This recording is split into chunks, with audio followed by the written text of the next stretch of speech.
Hey everybody, what is going on? I hope you guys are all doing well, and welcome to another tutorial video.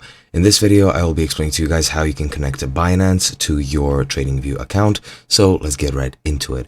First and foremost, TradingView is a very useful service/tool which you can use for all your trading needs.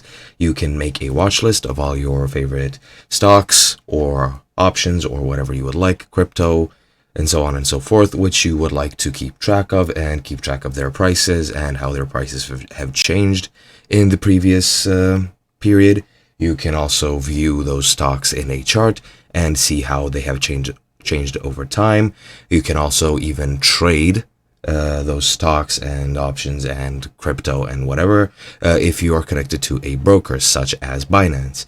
Now, as you can see, I am currently in the chart view. This is for Ethereum. The comparison of the Ethereum to the US dollar, and what currently is going to happen is I'm going to show you how you can connect to a broker. As you can see, once I'm in this view, you have this section down here. You have the stock screener, Pine editor, strategy tester, and you have the trading panel. What you want to do is just click on the trading panel if it is closed, open it up, and just expand it if you would like, and scroll down. Now, this is a list of all the brokers that are currently available.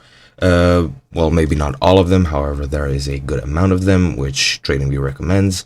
You can also explore the supported ones here, and what you want to do is just simply click on Binance. A pop-up will appear asking you to log into your Binance account, and once you do, your accounts will be connected, and that is pretty much it. I hope you guys enjoyed. I'll be seeing you guys in another video.